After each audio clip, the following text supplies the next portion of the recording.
What's up, guys, and welcome to Straight from the Chest podcast. My name is Justin Groth, and I'm your host on this personal development and growth podcast. Listen, if you're new to this show, I just want to take this time and I want to welcome you. Thank you for being here. It means a lot to me. And listen, if this is your second or 252nd time tuning back in, thank you for your continued listenership. Support of the channel means a lot to me. And look, if you haven't yet, please subscribe to us on Apple, Spotify, SoundCloud. We're anywhere on all major platforms. Please do so and subscribe. I would appreciate that a lot. And if you haven't yet subscribed to our YouTube, please do so. Like the content. I'd appreciate it a lot. We just started that, so please get us to 100 subscribers by the end of the week. That'd be great. And but listen, share the podcast, help to generate more awareness of the podcast and the guests we have on, and I would just appreciate it a lot. So without further ado, Stefani, welcome back. Hi. It's good to see you. So Likewise. how have things been since the last time we spoke? Good, great. Busy, living life, enjoying it as much as possible. It's been a wild year for everyone, I bet. But yeah, working, of course. But you're a worker bee. I am. You are crazy in work. So ever since I've known you. I don't know if that's a good thing or a bad thing. It could be a survival defense mechanism, who knows, perfectionist aspect. But yes, I do have a strong work ethic. I think I'm always juggling multiple jobs and stuff, so but I enjoy it. For those of the people who don't know you, kind of just give them a brief overlay of who you are. I own a salon in Shell Beach, and I have a lot of clientele there, and I kind of do a little bit of everything. Honestly, a jack of all trades, but I also do a lot of mindset mentoring and coaching with clients as well. So it's a cool little studio environment where I can really kind of get behind the scenes and do shadow work with clients while doing their aesthetically pleasing hair and stuff too. So it's kind of cool to have that medium where I can provide a service, add value in multiple ways, in multiple aspects. So and then I'm a mother of two and raising them in fifth grade and sophomore. So that's busy as well. And then I do a lot of mobile weddings, and I have a whole crew I kind of hire and go and do events on location. And so that keeps me very busy in this area as well. So you're highly sought after for hair around the area. Yeah. You really are. You're not going to say it. I'll say it for you. But you're very highly sought after in terms of the way that your coloring, especially, is I hear a lot about that, coloring extensions, etc. I mean, my mom goes to you, but that's not where I hear it from. I hear it from other people other than my mom, and so yeah, you're obviously very talented at what you do. I've been doing it for decades. I started over 20 years ago, and with Al Sassoon, Paul Mitchell and stuff, but I really started enjoying my career when I started implementing more psychology into it too. So I think it's not just the physical aspect of the hair and being talented artists, but also what somebody can walk away feeling amazing, and it's an internal thing too. And so that's what I think I provide that's slightly different than the average stylist too. So how'd the psychology aspect start?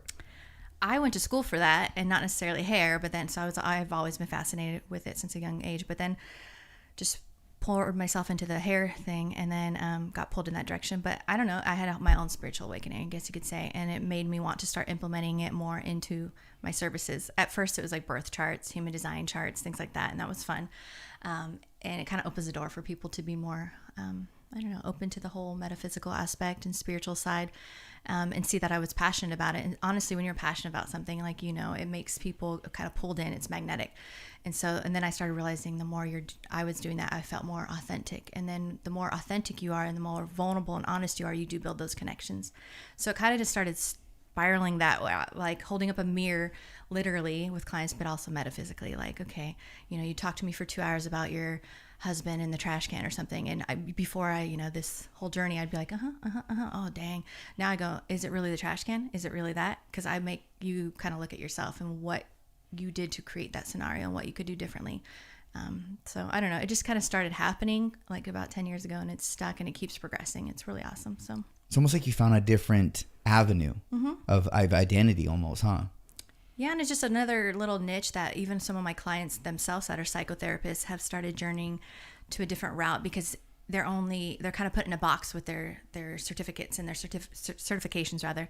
And so when you can kind of do something like I'm doing, where it's not necessarily under a title, you have a little more freedom. It's creative arts therapy. It's a little bit more And so I don't know.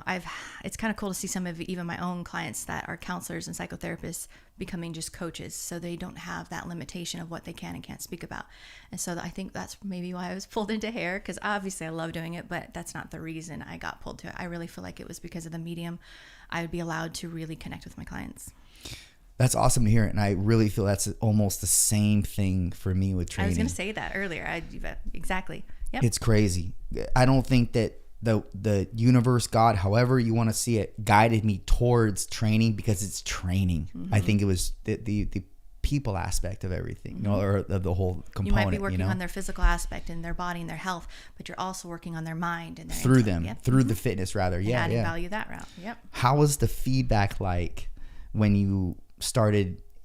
I know that the psychology aspect kind of came organically, mm-hmm. But what was some of the feedback that you would get from your clients when you would let them, now that you were talking about it, I think initially most people, you get defensive, because most people are programmed to think it's not me, it's everyone else. It's because of my husband. It's my mother-in-law. It's the driver. It's my boss. It's never you. And so initially when I'm like, no, it's you, and let me tell you why, initially I was met with defense and how dare you. And so I'm not gonna lie, I think I lost a couple people right away because I wasn't agreeing. But honestly, now looking back in retrospect, those are typically narcissists and people that don't want to self-reflect. They're actually incapable of having introspection. So the moment you hold up a mirror metaphysically, of course they're going to run. How dare you challenge their ego? So it's kind of, I guess it did me a service doing that anyways. And the more I found my voice and helped them too, the more I understood why I was in that calling and the more empowered I could see my clients become and stuff. So, they tell me things they don't tell their therapists and stuff. So it's just cool. And I'm also a judgment-free zone. I really feel like if somebody has met me, they can attest that I don't shame or judge. So I don't know. Yeah. So you've told me off mic a couple of times. It's okay. You've told me off mic a couple of times how you are kind of drawn to narcissists. Is that yes. just the male archetype of narcissist, or is it both female and male?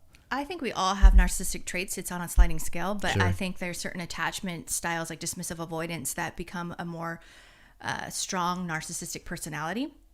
And then you've got your codependents and your empaths and your people pleasers like myself that recovering that can fall more on the anxious attachment or fearful avoidant attachment. So I was drawn to it because I realized a lot of people from my early ages were a strong cluster B. So they were either borderlines and bipolar with an anxious attachment style, or they were the narcissists that were cold and manipulative and lacked empathy, but dismissive avoidance. But at the end of the day, I just realized even from a young age that to not personalize these things because it was their trauma that created this.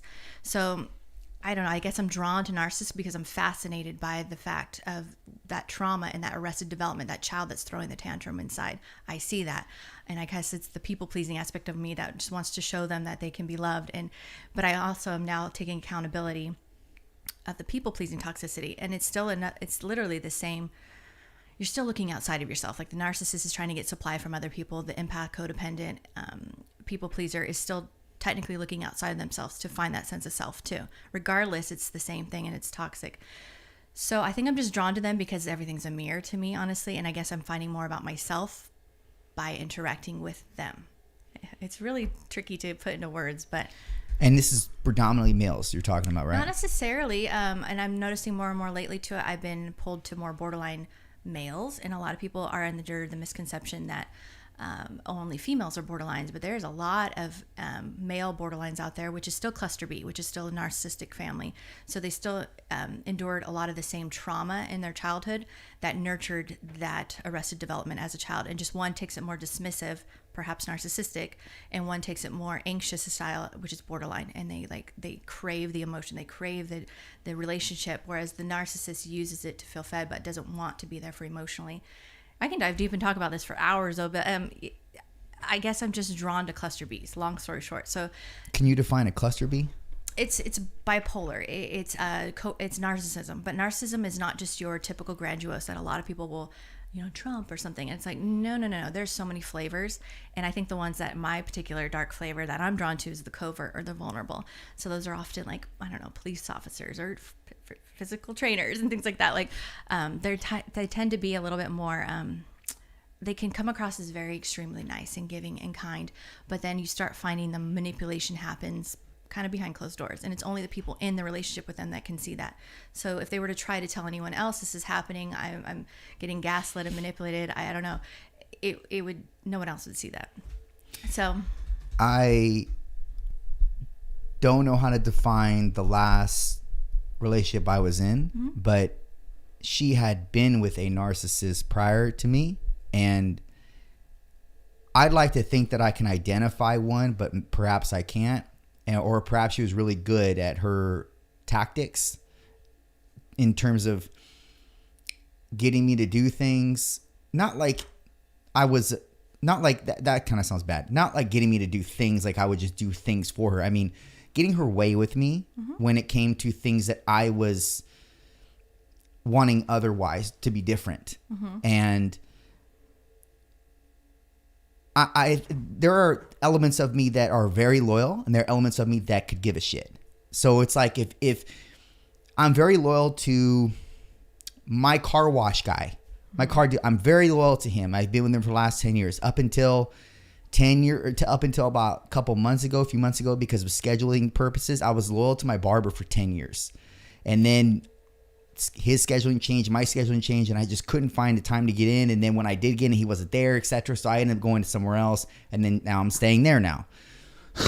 However, when it came to this woman, I know she meant well for me, and she wanted good for us, but at the same time, it's like she's pushing you out of your comfort zone, though. It's perspective, because you have your loyalty, but it could also be perceived as your routine. And so you're stuck in a box. And so I don't know her, so I'm not saying, but sometimes it's interesting to sit with a flip of perspective that perhaps she meant well to push you out of that box, to face the fear of changing your routine. Because a lot of people can be stubborn in that routine, and because it's all they know. And so, not saying negating what you're going with and the path you're going down at all, because I don't know her, but I know that my intentions have been perceived kind of what I was feeling you were going with her, almost passive aggressive or pushing change, when ideally I think I was just trying to get them to not be so stubbornly stuck in routine. What do you say about people that are plain flat out dismissive? So when I was to say something, it didn't matter, didn't answer the question, dismissed it. That's not right. Right. Everyone has their truth. So that's sort of I'm not trying to paint a picture of she's a bad person. She's not. No, a lot of females can be a narcissist too, but most females are more borderline. But it doesn't matter. It's just gender. It's actually the energy they have. More feminine energy can tend to be more borderline. Sure. But it could be a man or a woman. So she could technically be a female narcissist. That's becoming more prevalent in the media now than ever. And I'm actually glad to see that. I've actually been called that recently. So that's funny. Narcissist? Yeah, but just never in my life until recently. But so there are females that are narcissists. But I do believe it's a word that is kind of too thrown around, though. I need to throw that out there, because people have narcissistic traits. And people can be cheaters or liars or in their ego, but that doesn't make them a narcissist. So it really comes down to the trauma and the attachment style. And you got to sit with somebody and really understand them before you really know they're a narcissist. But that being said, it can be a female or a male that's a narcissist. And there's different flavors, somatic, cerebral, like a lot of professors and doctors that just love to use their intellect, or word salad a lot, are cerebral narcissists. And then the coverts and the vulnerables and the grandiose. The malignant is the few that really know what they're doing. The rest don't know they are. Malignant, like almost like dark triad traits. Yeah, and those are the ones that know what they are. And that's actually, in my opinion, a little bit more rare, but people want to immediately think that's what a narcissist is. But no, there's a lot of them out there. That's like the con man, correct? Yes. I have encountered one of those recently. Yes, the salesman. They know how to mirror you very well. But yes.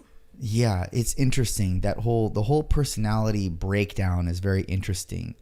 And there's so much that I don't know. We all don't know. But then again, there's people that know a lot about it, like yourself, that can share so much wisdom on it and then break it down in a way that you can consume it. Really, it's palatable. It's fascinating to me. Since I was a young child, I was kind of surrounded by toxic individuals, and I think I got really drawn to understanding the psyche behind them, whether you're serial killer or bipolar, crashing every dish in the kitchen. But I wanted to understand what made them the way they are, and but have empathy in a weird way, and that obviously perhaps part of my people pleasing aspect.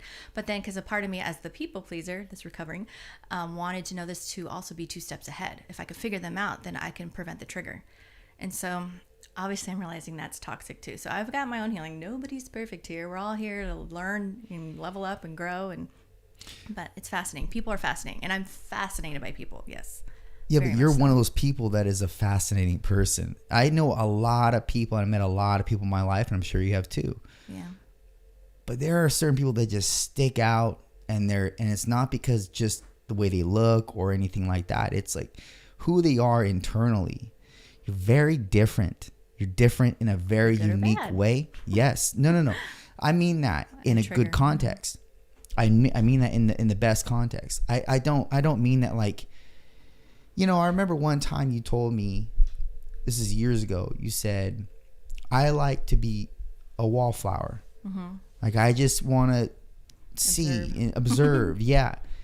And it's, apart from that, there are just so many elements. Even when you interact with you, it's not like interacting with anyone else. It's very different, but it's very different in a refreshing way.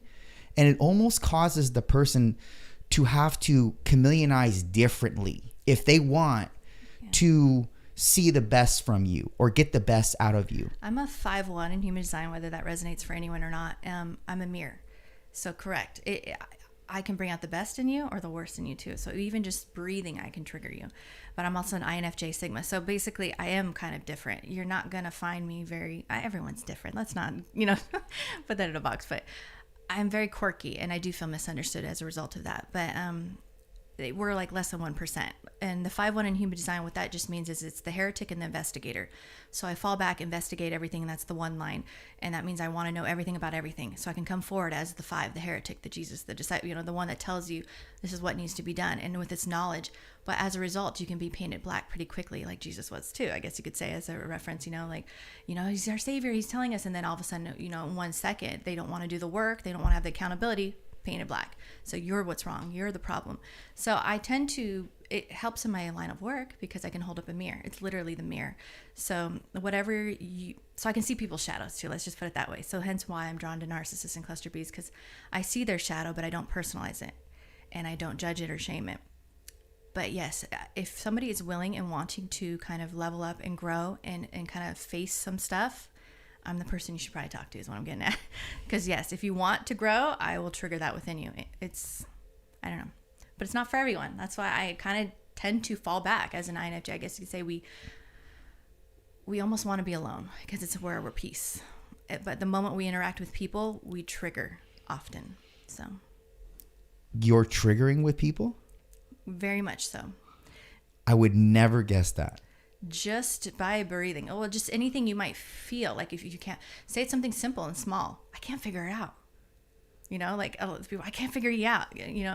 That still gets to them because I can figure everyone else out or something. So it's even something small like that. It's obviously a little bit more intense when there's relationships and feelings involved, but something small like that, whether it was coworkers, like you just think you're better than everyone, because I'm quiet or reserved. So anyways, yes, I do. Just breathing trigger a lot of people. Isn't it just that you're just quiet? You're just more observant. I don't need anyone to. Yeah. And that often can trigger people too. I don't need your approval. I know myself so well, and I'm constantly sitting with things myself that it's very rare you do come across somebody that's not trying to see themselves through another. So a lot of people operate in this world by what people think or feel towards them, or that's kind of how they place their value. I don't do that, and so that immediately seems weird and off too. It could be different in a good way depending on your perspective, but for some it doesn't sit well with them. Yeah, that I don't need their approval, that I don't need anything from them. Especially when it comes to, seems this way, when it comes to being a woman in this world. Everybody, all the women, it's almost like their currency is attention and approval. It seems like. I think all genders, but yes, yeah, you're right. I mean, social media might look like it's more females, but I know men, pretty much every man I know is like that too now. I think we're just programmed now as a society to look outside ourselves, and because honestly, an obsession with another is a distraction from yourself. So it's another way, whether you want to call it a conspiracy theory or not, but to keep you distracted from your own power and your own growth. Focus on the other. And if we go through our whole life trying to do that, I don't know, you lose your authenticity. It creates addiction. It activates your trauma. Like there's so many things I can go down the rabbit hole with that one, but I don't know. So it's just different. That's what I'm getting at. Yeah. Do you think that you attract a specific type of man? I think we attract what's going to help us evolve. So do I tend to get drawn to, in my past, narcissists? Yes. And now it's more borderlines and things like that. Yes. But I'm not putting that on them coming to me. I feel like we radiate at certain frequencies, like a radio station. And so you attract what you are. And not necessarily people are like, well, I'm a nice person, I should get nice things. No, what you are, your self-concept. So if I believe that I need to work hard enough to feel loved, or I need to do A, B, and C to feel of value, then I'm going to attract people, circumstances, situations that I need to do that. And it kind of, so I do attract a certain flavor, perhaps, until my self-concept changes. As will you. You will attract and be attracted to, rather, certain flavors until your self-concept grows and changes. That's why our tastes change as we evolve and level up. Because I feel personally, when you feel those butterflies and that chemistry, that's just trauma being activated. That's all that is. It's quantum entanglement. You literally just got your mommy and daddy issues sparked. But when you know that, you can still have fun with it. Like, that's what I do. Like, I'm not going to deny it and shame it. I'm like, oh, I can grow from you. Let's do this. Like, so. Can you go off a little bit on what that means, the quantum entanglement?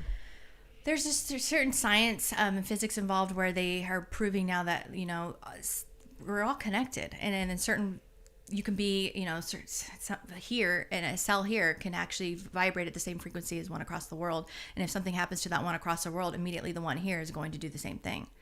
So it's certain species of animals are proving that too. It's really wild. Like one will pick up a new trait, and then another one that never had any contact with that species will start cracking the coconut the same way. Wow. Like it's really cool.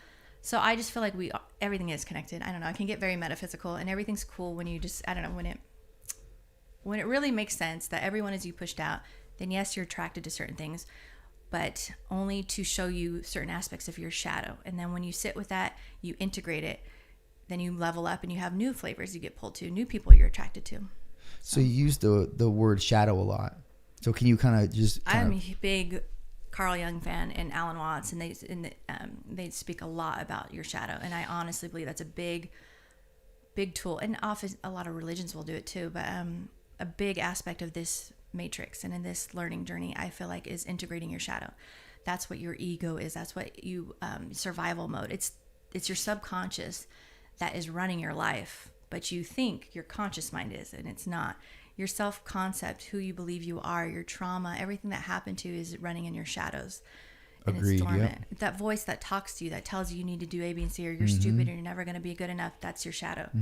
So until you really face that shadow and integrate it, you're going to keep having similar things happen in your life. You're going to keep having the same experiences, the same lessons. Like, the shadow is a very key aspect, but it's not learning to kill it. It's learning to face it and embrace it and then integrate it, meaning it doesn't control your life anymore. It comes up, cool story, bro, and tell anyone, then it's like, okay, like it all of a sudden becomes the little meek thing as opposed to being this ferocious monster that we can't control. And that's why I'm a big believer, the more you subdue something, like say you grow up very religious and they shame sex, like that stays in your shadow. And what happens, it eats you alive, and then you become the sex addict. Like the shadow is very, very key to who you are and how you operate in this matrix. So I don't know. I'm a big advocate of facing the shadows and doing shadow work. Yeah. Through psychedelics? I think you mentioned that last time. I personally haven't, but yeah, I know a lot of people that do that. And absolutely, whatever works for you. It is a quick pathway to realize, or figure out rather, identify where you're wrong, what's irking you, what dragons you have to slay, etc. Depends on the person. At least what I've heard in terms of their trips, what trips they've had. If they're willing and desiring to face it, and they're going into it with that intention. Yeah. I think some go into it with that intention, perhaps, but not in truly, and then they just end up spiraling on a darker path, or not doing anything with what that epiphany moment they had. So I'm not opposed to it, because it can tend to break the 3D veil down for people, and so they can see that we're consciousness and see that 4D, and so it can take that wall down. So if you need something like that to take the wall down, do it. Yeah. Because some others, spiritual awakening, near-death experience, pain can do it. Abrupt loss of a limb, something very traumatic can do it. But others need to do it a psychedelic route, which I understand. Yeah. Yeah. It's almost like that's the thing that opens up the next realm. Like it's like a portal. From what it's been described to me as, it's like a. And by the way, this is not like people I know. This is just like listening to podcasts or anything. But it's like it opens up another portal that you didn't even know existed, and it shows you. Probably your conscience or your subconscious shows you where you're fucking up really, and what you need to change. But you're right. You probably have to be submissive enough beforehand when you enter into something like that to be able to know that could go really, really south. Mm-hmm. And if it does, I'm prepared. Otherwise, you're going to be guarded, right? And that's why it's not necessarily a bad thing, too, because we're so in a do. So when you do something like that, you're in the be. You need to learn how to receive. And sometimes in that receiving mode is when it can all come to you, too. So even if it's dark, you're like, let's do this. And I don't know. I know a weird way that surrender is, some magic can happen there. So I'm not opposed to people doing it. Yeah. So you mentioned off camera a little bit. I'm going to bring this up. You mentioned off camera that you've been lately in your masculine energy. Oh, well, I guess you could say during the day, I kind of dabble with that anyways, with owning businesses, being a mother, single, type of thing. But typically I try to be more feminine in the sexual aspect, in the intimate route. But I've been playing with more of the masculine role in that route, and it's helping the people-pleasing recovery go well because it's helping me find the voice and so playing with the dominatrix aspect. And then I went down the rabbit hole too of listening to a couple psychotherapists actually that do dominatrix work, and they were saying that it's light work done in the dark. So, and it's shadow work done in the dark, I guess you could say. So, and who likes shadow work? Me. Yeah. So I was like, oh, hey. So, anyways, it's been fun to just I don't know. There's a lot of information out there of why it's such a popular way of dealing with trauma too. The dom and sub category and family, and it really helps for a lot of people heal their stuff too. So there's other routes, again, psychedelics, dominatrix, What does that look like though?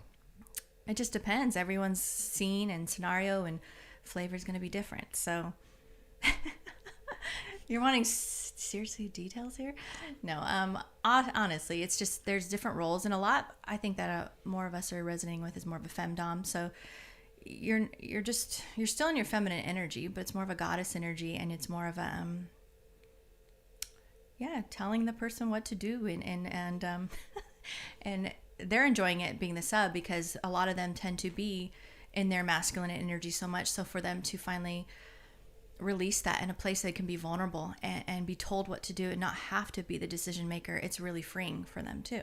So it's and then you have this vulnerability between the two, so it can really connect the people too. So I don't know. That whole thing is interesting.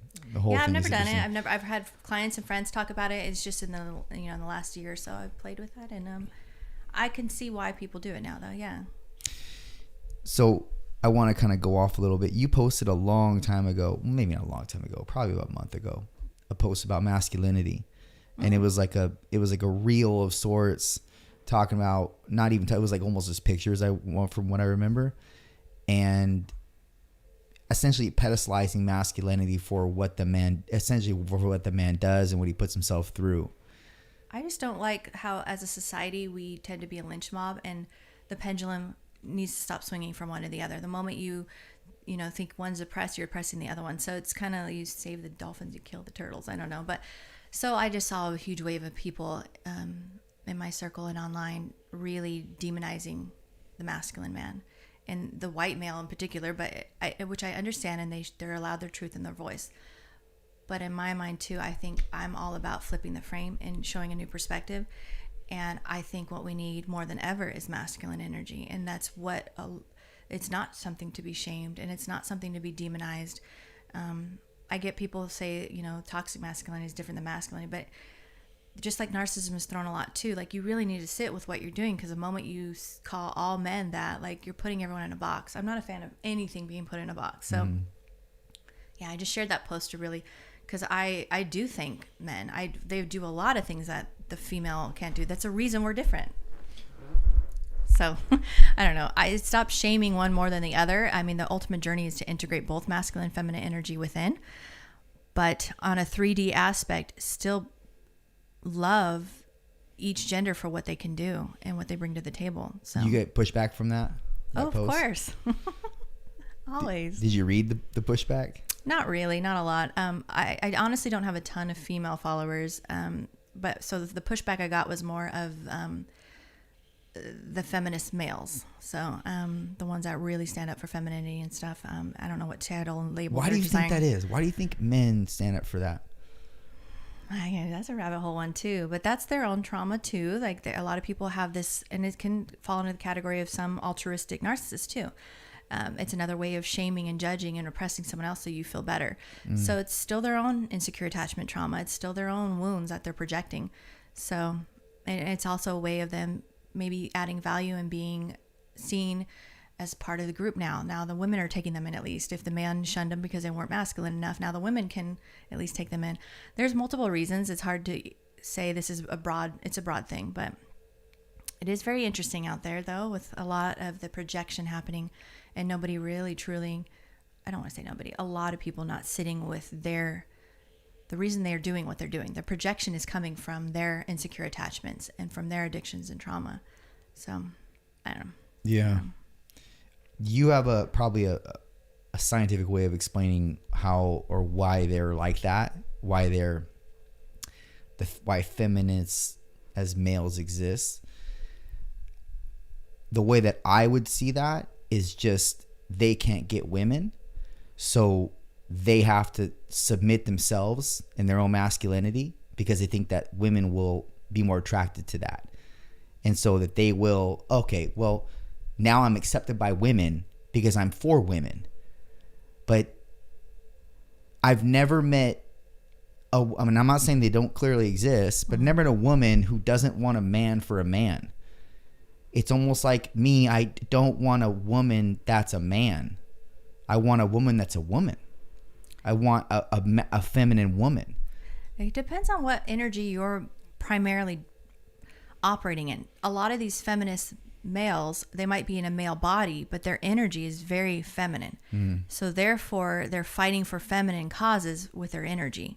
And then they are attracted to masculine women, if you've noticed. Right. So it's the yin and the yang, right? Yeah. So it's the psychology of it, like I was saying earlier, but it's also just the aspect of take the gender out of it. What energy are they vibrating as? And then you're going to be attracted to the yin and the yang aspect. So generally speaking, you're right. I mean, a man is going to want the feminine and the feminine will want the man. But then that's generally speaking and with gender included.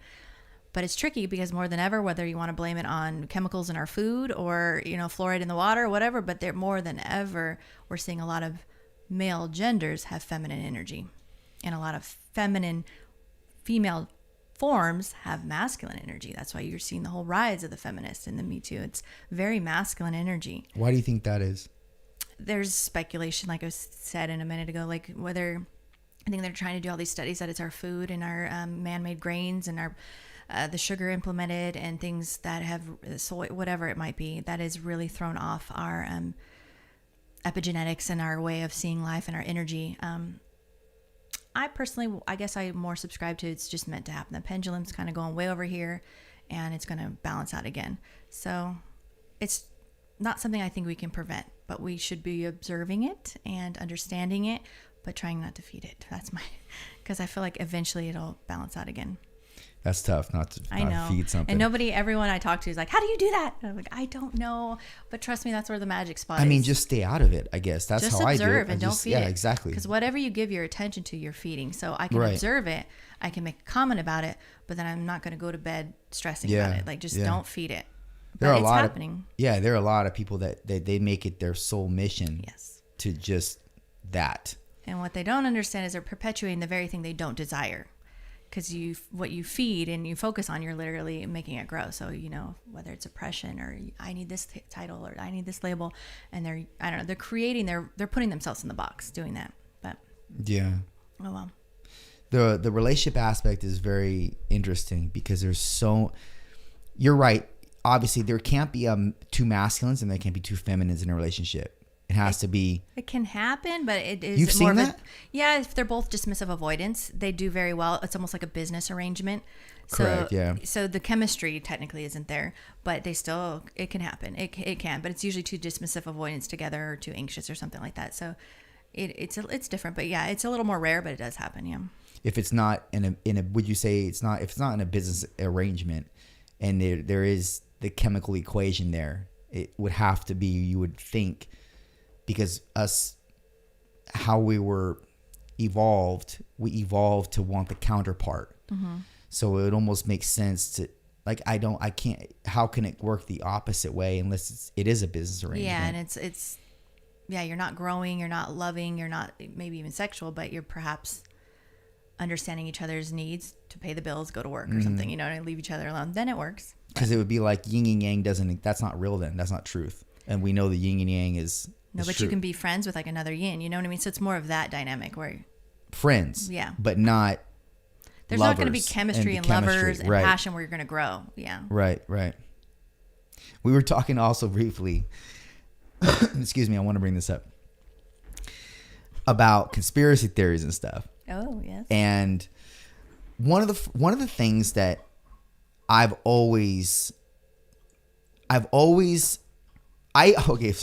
let's go back to my childhood.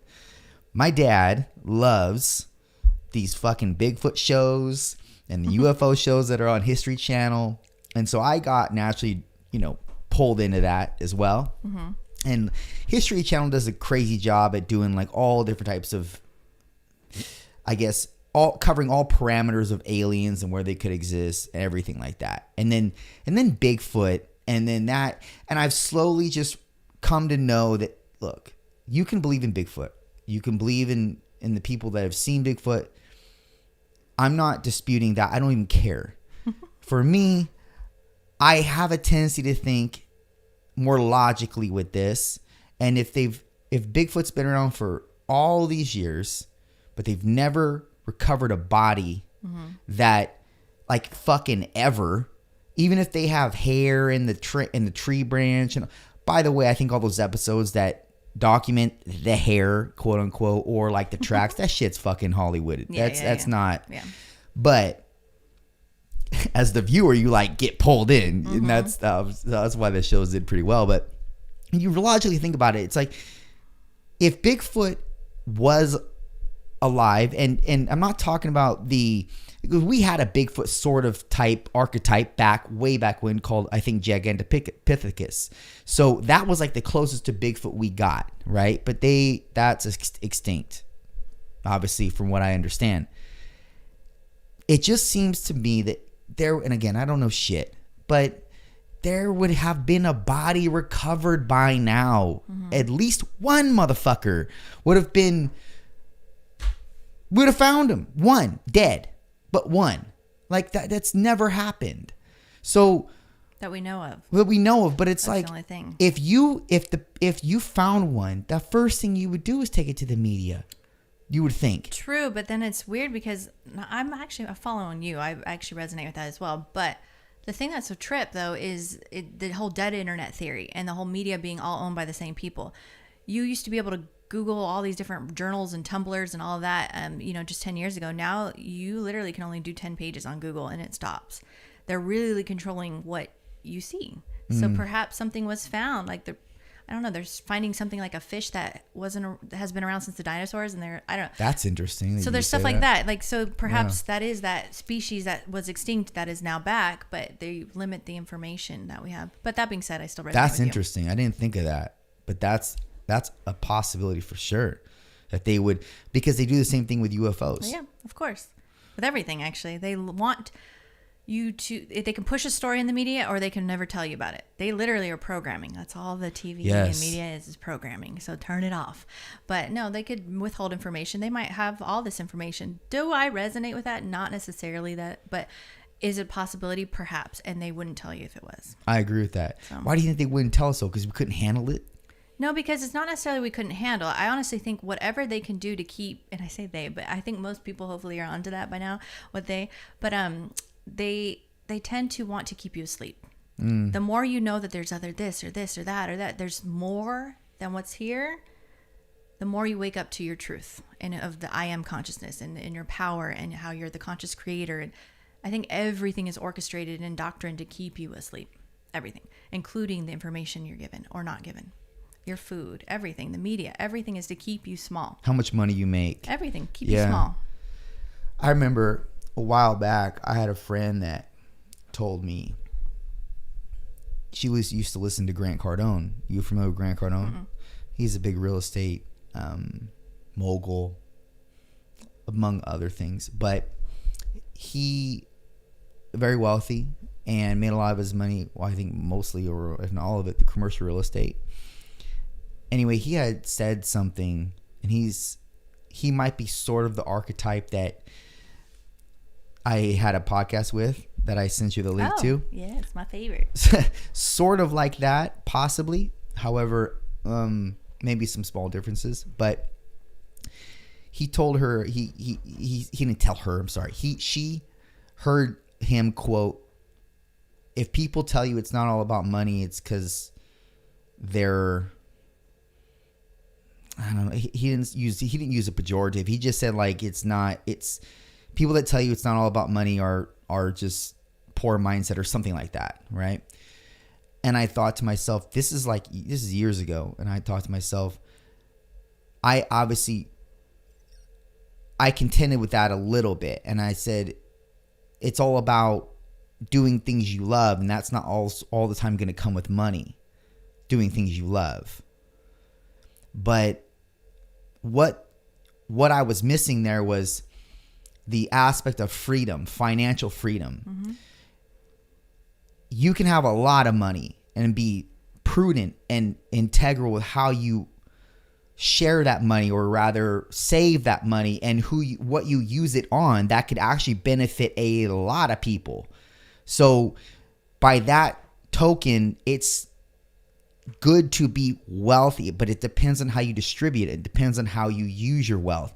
That could be freedom for you. That could be freedom. That could be generational wealth for your entire family line. Mm-hmm. That's not a bad thing. So the way I was looking at it was I was in this box. Mm-hmm. Like, no, it's just passion. You do what's passionate. Sometimes men don't have a fucking choice and have to do things they don't want to do because they have to be a provider. And that's how they're graded on a large socioeconomical scale by not only their peers, but by women. Mm-hmm. So they have to provide. And oftentimes my dad didn't get a chance to do what he fucking loved. He had to do what he had to do to provide for me, my mom, when I was born. Mm-hmm. He did the next best thing he thought. He did the thing that he thought he could do sort of well. Mm-hmm. But it wasn't like he went to bed dreaming about being a landscaper. These things honestly just cultivated themselves on their own. The more he got good at his job, the more he essentially accrued competency in his craft. Mm-hmm. And then that developed confidence. And then that kind of propelled the driving mechanism forward to do more and be more and create more. Mm-hmm. It wasn't what he fucking was passionate about. It's just something that was threat times, and he had to do something. I think I used to say something like that too, but I honestly replaced passion with intention. It's because then you set the intention and then you take the action towards it. So he set the intention to be the provider, I guess you could say. So then he starts taking action towards it, and then the passion will come.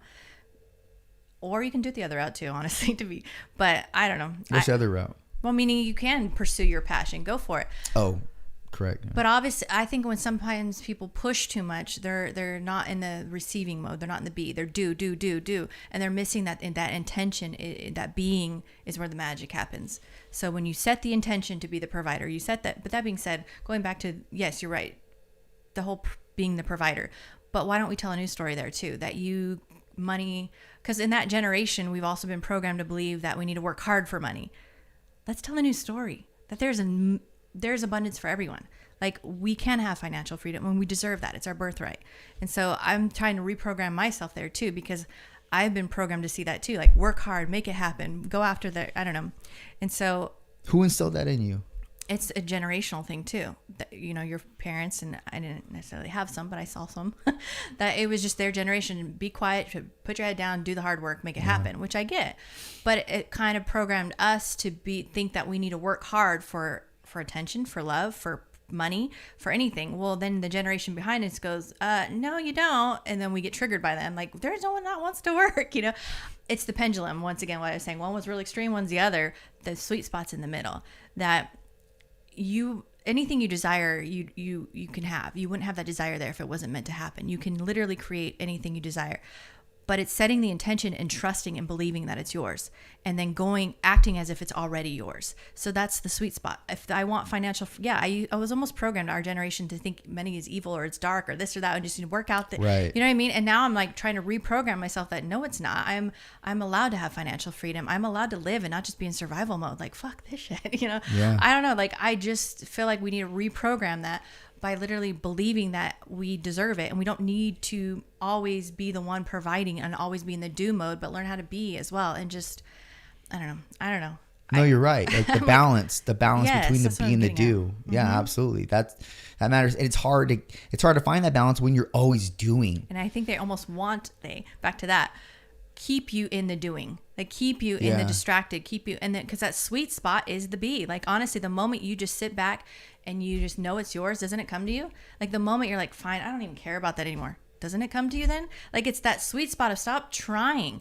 Like when people are trying so hard to get followers or something and they're like, it's not working. The moment you're like, I don't care. I post what I want. It'll happen when it's meant to. But you mean it, and you're just coming from authentic place. It literally just happens. Everything in life. So that B spot is really magical. And so I guess we're programmed to just be in the do, especially generational. But the magic is a balance between the both. So if you're a generation that's just in B, that's not good either, honestly. It's the magic of the both. So how would you operate if you're a millionaire? What would the millionaire do right now? That's what you should tell yourself. Be in that end state. Mm-hmm. So you operate like that, and then that's taking actions toward it. It's not, I need to get this many followers and do this email and do this. That's actually too much do. So when you set the intention, then you be in the being state of it. Be in the state. What would a millionaire be doing right now? What would a millionaire do in this situation? What would a millionaire do right now? Like, literally be in that state is when it all happens organically. And then you see yourself as something much, much greater than you are. And it's not like you're trying to present this grandiose aura to yourself. It's you seeing what you could be based on what you know you have an innate talent for. What you are and what you've been programmed to almost deny. So it's stripping away the false beliefs that that's not yours. It's yours. That's who you are. Mm-hmm. That is you. But we're programmed to believe we have to work towards it or get towards it or become it. No, it's actually the opposite. Let go of everything that makes you believe you're not it, because you are already. Is that kind of Well, but I want to hear more about that. So how when you talk about being the be instead of the do, what does that look like? It's this matrix. It's all polarity, the masculine, the feminine, the yin and the yang. But the do be doobie doobie do, like it's literally the balance. But and that's what a lot of them try to tell us in code. But it's literally doing that. It's that moment of whether you want to equivalent it to prayer or anything like that. It's that moment of just, or say you're at a restaurant and you give the waitress your order. You're not going, where's my food? Where is it? Why are they taking so long? Well, some might do that, but you know what? They're not in the kitchen trying to cook it for them. No, you just trust that it's coming. Mm-hmm. You trust that it's yours. You know it's yours. You put in the order, you set the intention, it's yours. So that being is just knowing it, owning it. Like there was that fad where what would Jesus do bracelets a long time ago. Might be dating myself a little bit. I honestly think that's what the mentality I'll do when I fall down something like a human 3D condition. Then I stop and I go, everything is always working out for me. And I go, what would an empress do right now? Or what would a goddess do? Or, or what would a millionaire be? And so being is just being in that end state, knowing it's already yours. And then you literally it's almost like a quantum leap to that. It happens. It's really wild. And so, but we forget the be. We always are in this do is what I'm getting at. And it's a kind of a transition from the conscious mind to the subconscious mind in terms of what you believe that, I don't want to use the word worth, but what you believe that you have and what you believe that you could acquire or accrue in your life. Oftentimes, like if you play this exercise out with people and you say, tell me if you had 3 wishes from a genie in a bottle, what would they be? You can have anything, man. Anything. They even don't say or ask big there. No, we limit ourselves. We're actually limited limitless. Massively. I know, we're very limitless, and people don't understand that. And I perhaps because we're programmed to believe that we aren't. That's what it is. Yeah. Yes. Yeah. Whether it's everything's putting you in a box, whether it's religion or gender titles or school, everything puts you in a box, but there is no box. We're literally limitless. Like, it's really cool when it really clicks. But do you think that it's like that because we need structure to be good human beings? Like, we need to be structured to be good patrons in society. Only because we're taught we need structure? Like, it's literally, everything's a belief. When you wake up to the whole I am, everything is just, I don't know. You are love. You are a conscious creator. You're in like creator mode on Minecraft. I don't know. Like, you literally don't need anything. You are everything. But we're programmed to believe we need structure. We're programmed to believe we need to be told what to do. We're programmed to believe like it and then you're added on trauma and everything else. I don't know. We just forget who we are is what I'm getting at. Long story short is just, it's not about becoming anything. It's about waking up to what we already are and what we've forgotten who we are. You have to create that though, right? Well, you have to strip away what's blocking you from seeing it. It's already created. You are here. Everything's created. Everything's already, but you need to see that and believe it to receive it. Right. Well, I mean, when I say create, I mean, you need to accrue it. So you need to do things to be able to accrue that thing or Not those necessarily. things. Okay, so give some perspective on that. I don't know. You start operating in that end state as it's yours and you trust it and you believe it. It just happens. You don't have to go out there and buy the car.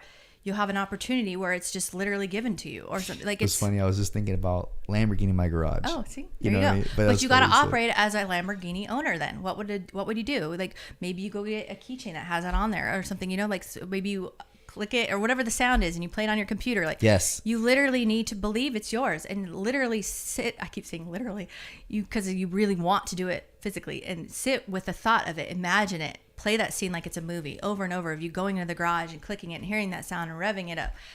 Do that and feel it till it's real. And I guarantee it'll happen. But let go of the how. That's the do part that I'm trying to say. Like, we're programmed to, well, I got to get out there and make it happen. No, let go of the how and the what. Just trust. And it always works out. Because on a smaller scale, I'm sure everyone had examples. I don't know, like, gosh, it'd be amazing if my client brought me a coffee, but whatever. And I move on. Next client brings me a coffee. Like, so we do it really with little things daily because it's a lot. I'm not making this stuff up. It's the law. It's how it works. But the little thing we have no resistance to come easily, whether it's flowers, coffee. If you think you always get the parking spot, you have parking ferry, something like that, you're always going to get the parking spot. So it comes to us in small things every day and we don't think twice about it. But some of the bigger things, our self-concept is so deep in blocking us and limiting us. That's why it's harder. That's why I'm not a millionaire. So I admit, like, I have such a deep-rooted self-concept about that I need to work for it, that it's going to be a minute for me to really believe it's mine. But the moment you believe anything is yours and you trust it, it happens. It's crazy. So... Well, they tell you that you should do, like you're talking about the keychain. If you want a Lamborghini, get the keychain. Okay. So you keep looking at it. Yeah, it's write true. it down, things like that. Like envision yourself revving the engine. Yes. Those things are kind of placing it deep in the subconscious mind. Psychocybernetics, there's a whole book about that, whether you want to pertain that to even sports, but it applies to everything, especially like cars, a house, or marriage. Be the best golf player. Like, that's what they break it down, the science behind it. But your imagination is powerful. And they're showing now literally that I keep saying literally, that it will create the very thing you're designing even more. Say you're a fantasy, since you're the trainer, you can think in your mind about you can create the better body in your mind more like quicker than just going to the gym and just having the negative self-talk all the time. But if you start, I'm losing so much weight. This is amazing. I'm such good shape. While you're doing the action, taking action as if you already have that body, it'll come quicker. Like, it's literally your mind, your cells are listening to you at any given moment. So if you have pain or illness, if you're constantly saying, I'm sick or I'm unhealthy, that's all that created. The moment, even if it's not necessarily the circumstances, I am healing, I am healed, I am amazing. Oh, it's so awesome right now how good I feel. You're not necessarily lying to yourself. You're just telling a new story. Your cells and everything in your consciousness listen to that, and you literally become whatever you say. So your words are powerful. Very true. Positive or negative. Yes. Mm-hmm. Like, I remember when I was competing for my very first show, the first time I'd ever done an extreme diet to get down to I think it was like 6% body fat level. And it was 24-week process, and I started 24 weeks out, and I was 12% starting. So it was like, but my coach wanted me to do this long, lengthy process, slow and gradual, so I didn't lose muscle mass. Well, I remember telling people, because I remember this. I was in a perpetual bulk for fucking years. So when I told my buddies that like, oh, I'm cutting for a show, blah blah blah, and this is my goal, I want to do this, etc. They were like, you're gonna lose all kinds of size, and I said, no, I'm not. And I remember nobody told me. Yeah, nobody told me to do that. I just was being stubborn. I think it was coming out, being essentially conveyed as stubbornness. But I remember lifting, training, and looking in the mirror and saying, not verbally, but in my mind thinking, I'm not going to lose muscle.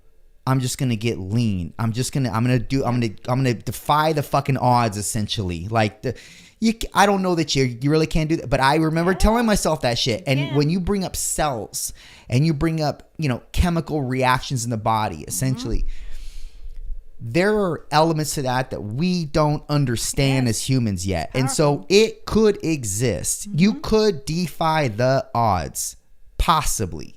We don't know enough yet to even say yes or no. So anyways, I thought that was a applicable story. No, I know it is, because the story you were telling, say you told yourself that, oh shit, dude, I'm gonna lose all this mass. Oh man, all my muscle's gonna. Guess what would have happened? Yes. So it's the stories you tell creates your reality, and hopefully that wasn't the case, right? So you looked good, right? Well, yeah, hopefully. I didn't win, so I didn't look good enough. But you know what? Somewhere in there, you were telling a story that you weren't gonna win then, or you were worried about it. I'm just kidding. That's a good thing, though. I'm glad I didn't win that in retrospect, because I know this is a side tangent. I know guys that have won their first show and then done shit after. Nothing. Like they stopped because they got first, and then they're on this high horse, and then that didn't feed the hunger, so they didn't go back. It never does. Yeah. I hope you fail your first show. I tell it to all the people that I know that are competitors. And if they get first, I say, you fucked up, man. You shouldn't have got first. And I'll tell you why.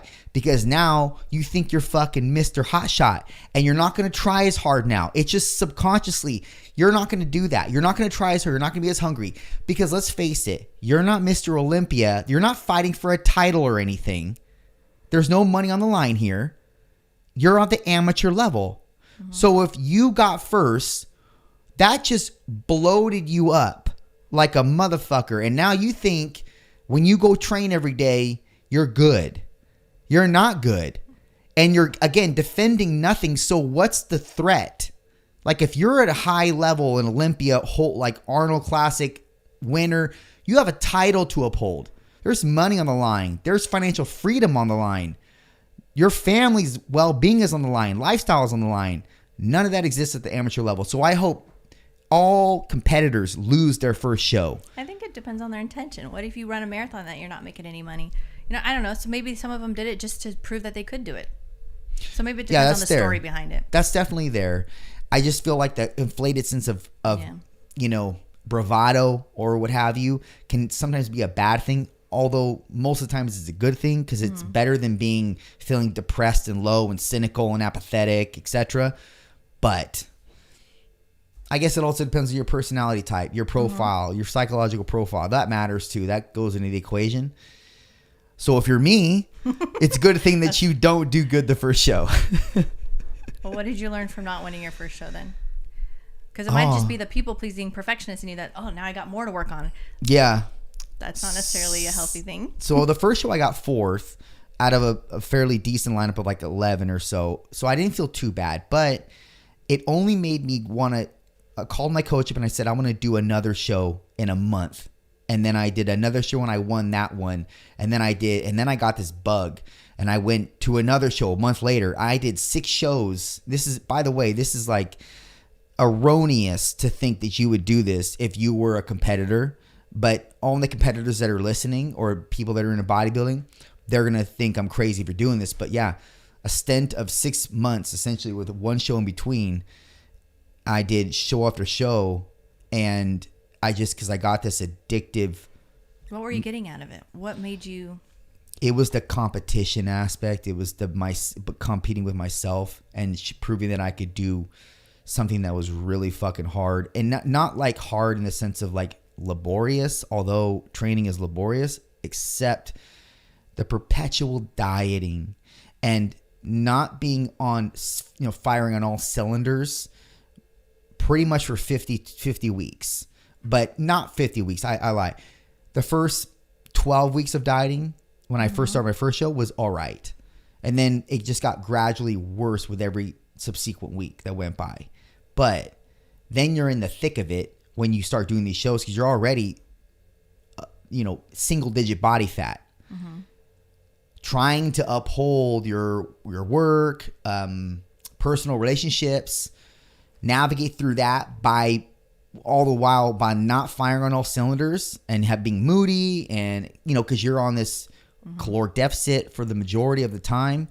You might have some high days here and there, but that only brings up to maybe maintenance, and then you're back down to a deficit and you're doing ridiculous cardio and weight training. Sometimes, twice a day, weight training, cardio in the morning, weight training at night. You're doing that perpetually, but weight training was the only thing, bodybuilding was the only thing that showed me, and for people that was listening, I'm sorry to bore you with this, because I've said this numerous times, it's the only thing that showed me I had work ethic. It's the only thing that identified that I had work ethic. Apart from that, I thought I was going to be a bitch boy, because I would see my dad work, and I'd see my dad lift weights in the garage, and I see this work ethic with him. And I remember thinking, how the fuck am I going to live up to that? Because as a man, you think that when you have a father, if you're in a nuclear household and you're blessed to have that nuclear household, you look at your father like, I need to be him. I need to be him, provided he's a good representation of what a male figure should be. And not all of us are blessed with that. And I was grateful to be blessed with that. And I'll forever be grateful for that. But you think to yourself, how do I be that? You don't even think about being over it. You think, how do I even become half of that? All of that if I'm lucky, What I'm getting is at the end of the day, you're programmed to believe that, but 99% that get to that still have that void inside because that's absolutely technically not what we're supposed to do either. But anyways, that's why I was curious the psychology behind it. Like, what did you feel was the reason to drive you? So it proved you had work ethic, okay? It proved you could overcome your mind and some sort of pain as well, obviously. So you felt like a warrior, maybe. I don't know. You felt strong. But maybe it was also a distraction from maybe your personal relationships or where you weren't showing up somewhere else. Like, I don't know. But at the end of the day, what I'm getting at too is it's cool to do these journeys and these experiences. And that was obviously a big chunk of your life. But to also just sit with what drove you to do that and what did you learn about yourself from that, and also what can you take away from that? Not just that you have good work ethic, but why do you even feel you need to have such a strong work ethic? Why? Do you know what I mean? Like, get deeper.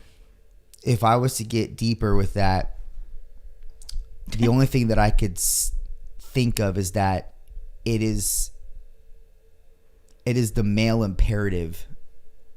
It's a burden on the male to become something. Is it just male though? Because I feel like women are feeling it too. Yeah, but that's new. I don't think that's an old thing.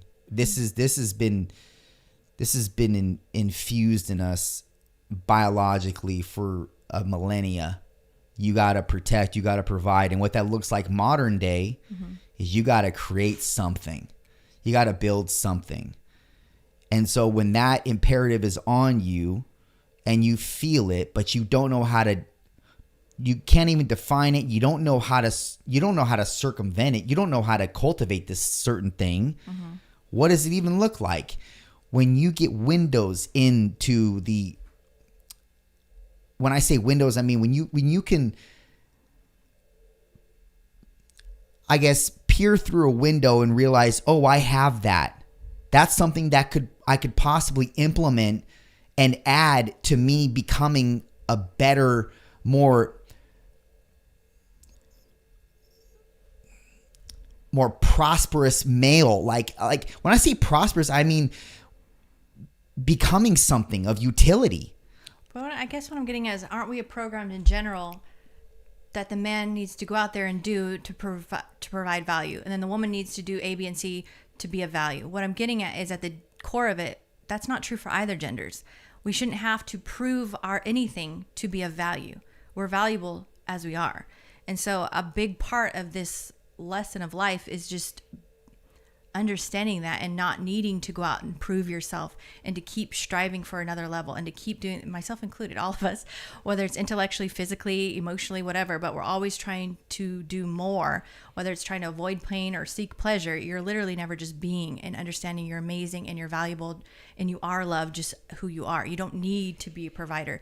But I get that because, like you said, it's been programmed into you. But I honestly feel like it's a programming we need to wake up from, because you can keep chasing this carrot and still have that void. And it's sad to see, is what I'm getting at, whether it's the female or the male. Yeah, sure. I agree with that. It is sad, but it's one of those things that men just accept. We just accept it and we just deal with it, and we just try to be our best in the interim. And what I mean by be our best is we know that no one's coming to save us unless it's our family. But what if we don't have any family? No one's coming to save us. Our male friends are not going to save us per se. I mean, they might give us a room and board for a month or so, but ultimately they're going to call us a fucking loser if we're not doing anything with our lives. And they're going to shame us. And that's how men create other men. You can also do it in a different way. You can do it in a more strategic, productive manner, but it's going to be conveyed the same. The man's going to receive it the same. He's going to receive it as, I'm not doing enough. And that's just something that, as much as I don't want to subscribe to that, I have no choice. There's always a choice. I guess that's where I come in when I'm working with men, is getting them to feel seen, heard, and believed in and understood.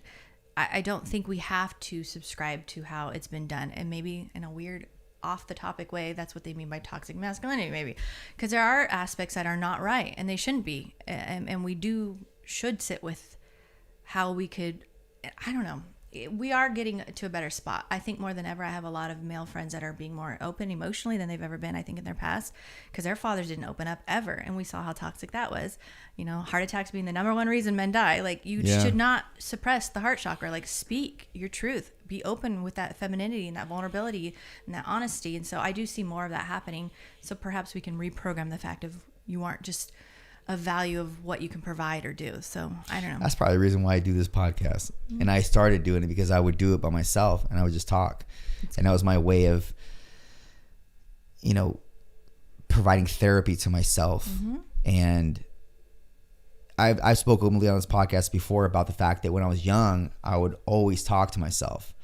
And I still to this day do. But I don't talk to myself in terms of like there's a person there. I talk to myself like I work out things in my head. I'll reflect, I'll perspect. What's that? I said a lot of us do. I do all the time. And my mom, it's an ongoing joke.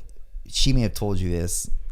Maybe not. I don't know. I don't know how much she divulged with, but she would know what was going on in my life when I was young, when I was living at the house, because I'd be in the bathroom having a conversation, taking a shit, talking to myself, and she would find out, and I'm like thinking, because there are a few instances where I'm like, how the fuck did you know that? In my head, I didn't say that verbally to her, but I remember thinking in my head, like, how did you know that? That was her secret. Like, she would always listen in the door while I was taking a shit, and because I was more often than not talking to myself. But that's where it comes from. Men from a young age are told, oh, get up, go, brush your legs off, because that male generation said, pull yourself up from your bootstraps, type of thing, and get going.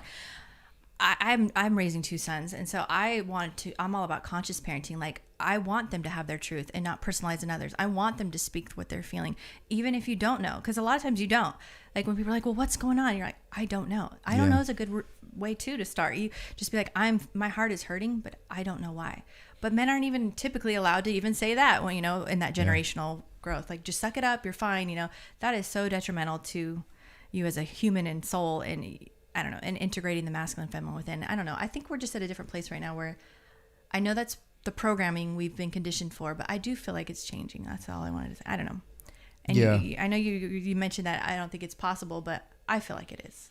Do you think in our lifetime? In my timeline, I'm making it happen. Yes. So. Are you aware of this thing called Neuralink that Elon Musk is working on? Mm-mm. I was thinking about what we were talking about with UFOs and aliens and all that shit, and you were talking about communication. I forgot to what extent, but it was sort of surrounding communication, and you were it reminded me rather of this thing that Elon Musk is working on. I believe he's working on it, or he's affiliate or something or that. I think it's his. Everything's his, it seems like. So it probably is. But it's called Neuralink, where, and I might be butchering this, but I think the kind of the overcast of it is that people will be able to talk without using words. Mm-hmm. Okay. Have you heard about that? No, but we can. Do you think we're moving kind of in that direction? We already were there. We are there. Everything's happening in the present moment. But yes, it's consciousness. We don't need words. We don't need the ghost or the alien to show up. I think I mentioned that. Yeah. It just is. It's just energy. It's just, we're already seeing small, you can see that in your daily life. Like, oh, I should call that person. And then they call you or text you. Like, it's, our mind is very powerful, let alone our vibration, our consciousness is very, very, very powerful, and you create everything. So yes, I did not know. I'll have to look into this. I didn't realize he was creating that. But there's even conspiracy theories that the whole 5G towers and stuff are a way of manipulating our thoughts. Because I don't know if you've been scrolling, but I know if you've looked something up, it can show up on an ad. But have you ever thought of something, not even looked it up, and then there's an ad for it? Oh my gosh, it's crazy that you say that. Yes, there's theories that they're already doing this whole Yes, they are, and I'll tell you exactly. Fuck, this kind of is scary to even talk about it, and this is the reason why I didn't even talk about this shit to myself. Like, I didn't even say like, "Are you kidding me?" No. I can't believe I didn't even say that. I held it in, but this 5G shit. Okay, I think this is on the backbone of conspiracy theory, but that's fine. I really think that has some merit, and I've dismissed this like 4 times. Because yes, it's one thing our phone is listening to us. That's the first. Okay, we know that. Duh. However, there is something in my head that I'm not even saying, and then all of a sudden it will come up on my phone. Now, case in point, this happened 4 times, but the most recent time, it was like 2 days ago. Somebody walked in the gym with like this kind of like mauve tie-dye shirt. It was like, but it was stylish. I like it. And for some reason, like, I like the design. I don't typically like, I mean, right now I'm wearing neutral colors. Like, I typically wear solid print shirts and things like that because I'm boring as fuck. But this guy walked in with this shirt, and I'm like, I wonder if I could get that shirt like Lululemon or Noble or something, like, because they kind of looked aligned with what they would put out, their products. Motherfucker. On Instagram, Noble shows up, and again, I didn't speak a word of this to not myself, nobody. And the first ad, you know how you can skim through the different, teas and tanks that they offer. The first block or the first ad that came up, the first picture of the model was a Noble like tie-dye mauve tank. And then I kept scrolling to think that was a coincidence. It gave me more of those iterations of that shirt, but just different. Yep. And I'm like, what the fuck? There's 2 theories. I mean, there's multiple theories, but it could be the technology that's picking up on our brain waves that can basically read our thoughts. Or the other perspective is that we're ascending collectively, and so therefore your conscious thoughts are being manifested quicker. So basically be conscious of your thoughts because it's manifesting quick. So either way, it's happening. So whether you want to believe it in the aspect of the technology, or that you're creating this quick, meaning you create your reality. So if you, for instance, I think just yesterday I was like, oh man, I just hit 33333 on my mileage or whatever on my Jeep. Then all of a sudden I stopped counting it. 12 different cars had 333 in their license plate. So did that happen, or did I create that? You know what I mean? It's one of those things. So I just sit with stuff like that all the time because I'm like, I think we're just ascending and getting closer to the whole second coming of Christ, which is just waking up to the I am. So we're creating our realities quicker than normal is what I'm getting at. And it's scary. Yes, but you start to almost feel like you're obviously in a video game because you're creating the coding, even your ads you see, like things like that. So I don't know. I have fun with that mindset. But I do not degrade or demean or whatever the other mindset that it's technology. It absolutely could be. So we don't know. Either way. But either way, it's happening. That's what I'm getting at. I just choose to be in the driver's seat and say that I'm creating it because it's a little more, I feel like a little bit more in power in that one than saying they're doing it to me.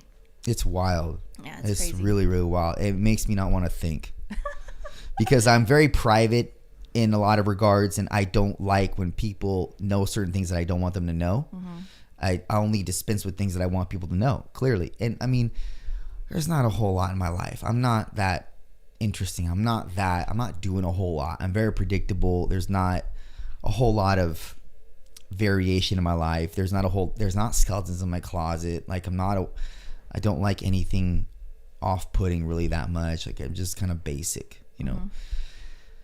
But even to that degree, I don't want people knowing that I'm basic on certain things. Like I'm only going to share with you what I want you to know, you know? But burst in my bubble, my facade. Yeah. I'm just kidding. And maybe that's, I don't know, maybe that's ego derived. I don't know. Perhaps. But yeah, no, it's intrusive. So it's very interesting to sit with. But I think of it obviously as intrusive, but I also think of it as like, that is insane that this is actually a real thing. And I've dismissed it a few times, but when I saw that the most recent time, I thought, this is not just a coincidence. It can't be just a coincidence, man. And then my mind again, even though I say I haven't dismissed it, even though I say I didn't dismiss this last time, I still did a little bit. I still suppressed it and said, nah, because I just don't want to believe it. Yeah, most be like, it's just a coincidence, but I would have thought if I had gotten, I'm going to obviously tell people that I have not had the jab, but if I had gotten the jab, I would have thought, okay, it's something that was in that shit that's making my brain talk to, as crazy as that sounds, I don't know what to make of it. I haven't heard of that, but I am open to everything. I listen to everything. I'm just a human trying to parse this shit out. That's all I'm doing. And sometimes these thoughts are going to be crazy, and sometimes they're going to be logical. But I'm trying to just stuff going on. Trying to just parse it out. I think it's going to get only crazier too, because my truth is that we are awakening. A lot more people are waking up to their truth more than ever, and so as a result of that, more stuff is done to keep people asleep. So it gets even crazier. So that's what we're seeing right now. Yeah, but that's a good thing. That can be a good thing. It's good. There's light at the end of the tunnel. I promise. Yeah, there is. Yeah. But a lot of people are very cynical about that. A lot of people are very nihilistic to some degree. Yeah, which I can respect that perspective as well. What do you say to those that are that way? That's their reality. I'm choosing my own. Do you think that, so for example, I have a client that is, I love the person that she is. She's a great person. I can't help but think that because she may not be doing or living up to her full potential is the reason why she has to access certain things in life. We'll call them medications. And it's like, if you just did more, or if you were contributing more, because you're very able to contribute, you could probably fend off some of these. Oh, they could 100%. But thoughts. At what point do we step back? Because we're also not here to be martyrs and save people either. So they absolutely, everyone's capable of completely being 100% whole and healthy and mentally and physically, but there's only so much we can do. You can, like the whole cliche, lead a horse to water, but a lot of us can see potential in people and where they're hurting themselves, and we want to help. But at the end of the day too, anyone that has addiction in any aspect, they need to want that change for themselves. So correct. Yeah. So it does hurt when you see something like that and you want to help, but in the end you can't help. They need to desire more for themselves. And in that moment, you just kind of have to listen. That's it. Yep. You know, is that what you do? Mm-hmm. You just listen and hem and haw. No judgment and no shame. Just that's what true unconditional love is, which we need. We don't need to do anything, but we should practice more of. It's everything is like, I only love you if you're in this box. You know, I don't subscribe to that. I'm like, you could have murdered somebody and I'll still love you. Like, I know I'm a weirdo, but that's why I think I gravitate, like you said earlier, to cluster Bs, but because I don't personalize their projections. I don't personalize their stuff. Even if it's done directly to me, I still don't personalize it. Like, we're all going through our stuff. We all have our stuff. So the person you're with it's safe to say they feel really safe with you.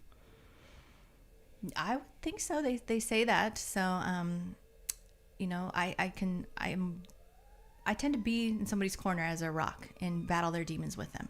Even if they don't see the light, I'll sit in the dark with them. And so that's kind of hard to find. And I think that they might not initially see that, but eventually they do, and they don't want to lose that because it is hard to find. Mm-hmm. So I think he can see that I see the best for him, but I can't push him to do it. He's got to want it.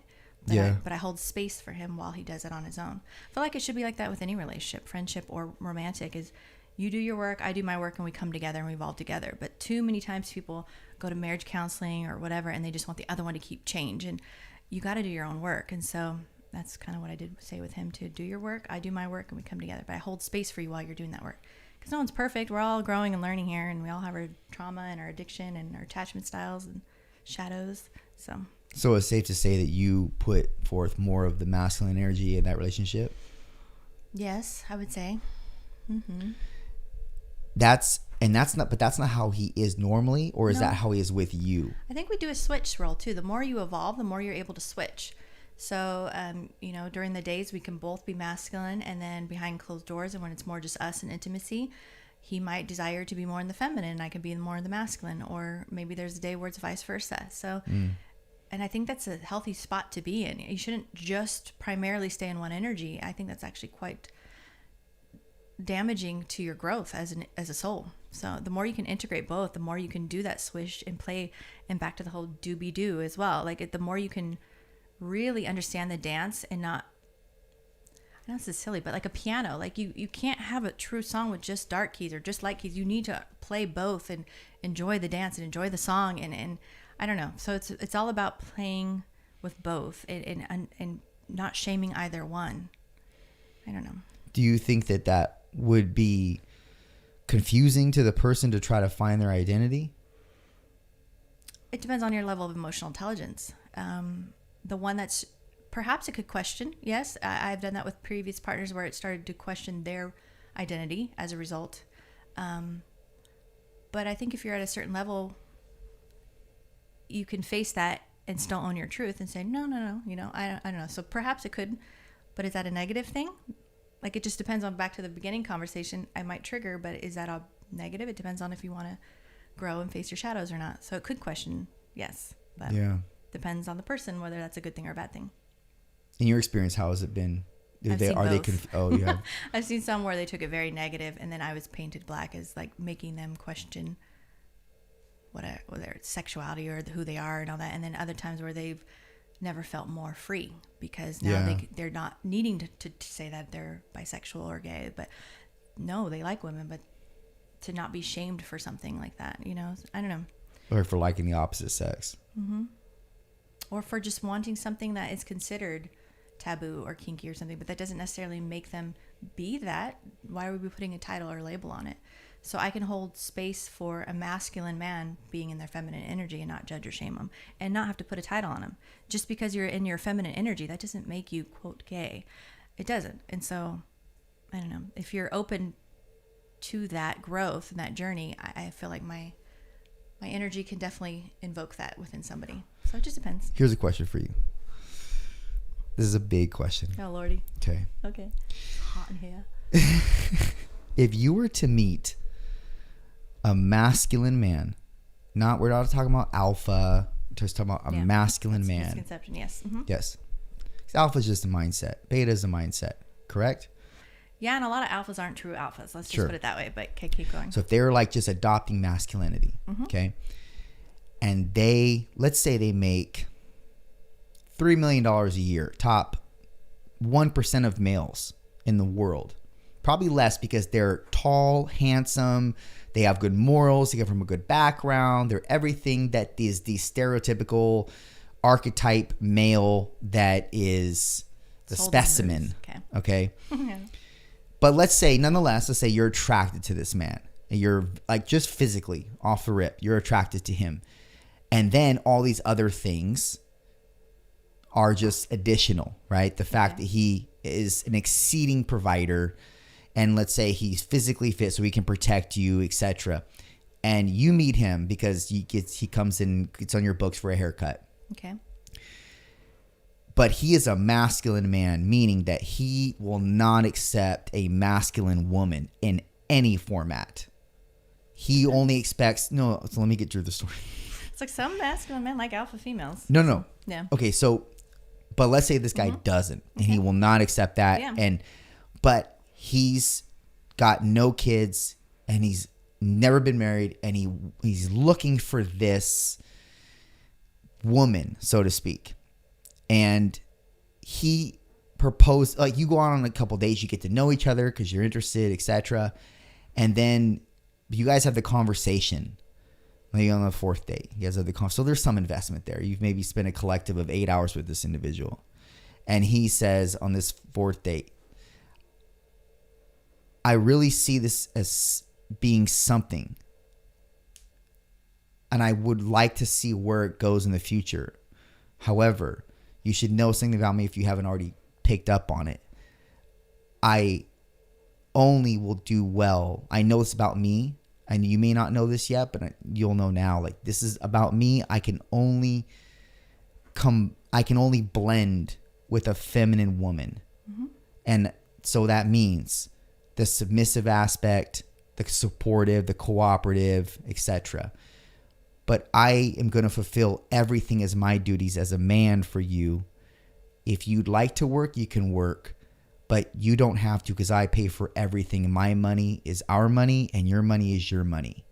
Mm-hmm. But he makes so much money that when it comes to pulling the credit card out to buy a pair of $1,000 shoes, it's like, well, I could use mine, I could use his. It doesn't matter. He makes an abundance of money. It doesn't matter where it comes from. Okay. And you're provided for. You never have to work unless you want to, of course, which is just play money. Okay. But again, he has play money. So it kind of bears that question. Well, what's the fucking point now? Unless you really, really love what you do and you love what you do. So I could see you still doing it. However, he's just giving you that opportunity, or that option rather. Mm-hmm. You don't have to do that. But he expects the femininity from you, and he will not settle for anything masculine. That's not necessarily true femininity, though. If you're expecting, femininity is flow. So if you expect something, you're putting it in a box again. But anyways, what is your question, though? So would you accept that? No, I'm not getting put in a box, because the true evolved spirit is going to want to integrate masculine and feminine. Some days you're going to be in your masculine, some days you're going to be feminine. But to be told you have to be feminine 24/7, there's some women that subscribe to that. Good for them. But myself, I don't believe that's doing a disservice to my soul's evolution if I can't also understand the power of the masculine energy and integrate it. That's what a holy person is. When you become whole, you literally don't want to stay. Some can, so to each their own. I'm not knocking that. But if you stay too much in the yin or the yang, or the masculine or the feminine, or the dismissive or the anxious, you're not truly growing and evolving and becoming whole. Mm-hmm. So perhaps they signed up for that, though. Maybe they want a little conventional 3D life with the picket fence and the kid, and one's just feminine, one. That's fine, but I guarantee there's a void within both of them. Guaranteed. Yeah. So what kind of life is that? Whereas I'm choosing to become more whole, there's less of a void. It's peace. It's power. It's positive energy. It's love. So it's just choice. But would I choose that? No.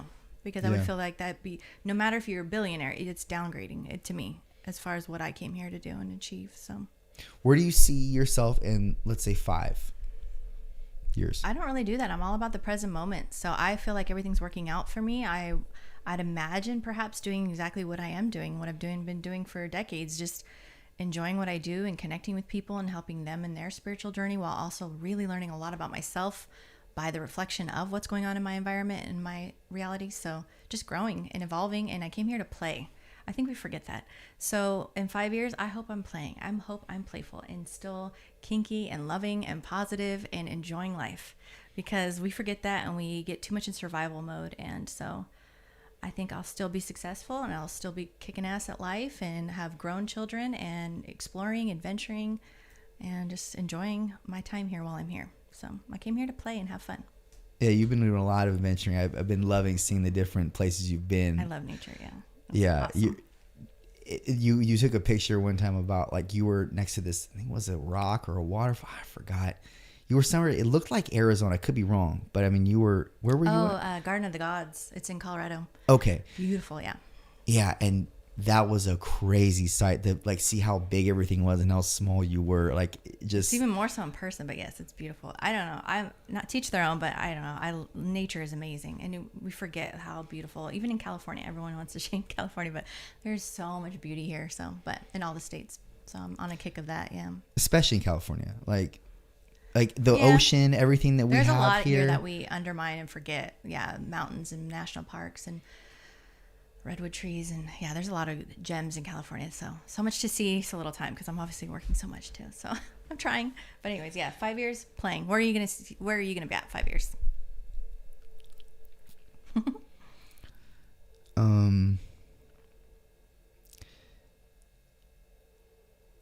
You know,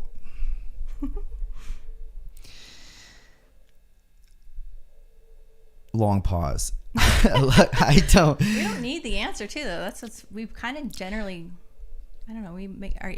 We judge people by what they do and what they have and who they are. Like, why can't it just be, are you happy? So in 5 years, are you happy? I don't want to be happy. I want to be fulfilled. And the thing that's going to fulfill me is being financially free and giving to people that I want to give to. So, and setting them up in a way that they was unfathomable to them. But that's my whole quest now. That's why I'm doing these certain things, and that's why I have this incessant need and drive to become more. It has zero to fucking do with me. It may seem like the ego in me, and perhaps that's a good driving mechanism for me. But the fact is, this is done for other people, and those people will find out the day it happens. And it's not going to be a day. It's going to be an extension of days, but it's going to be something that's going to compound each other over time, where it will reveal itself. But I can't get there unless I start here first. And when I say start, I mean I've been starting with these ideas in mind since 2014.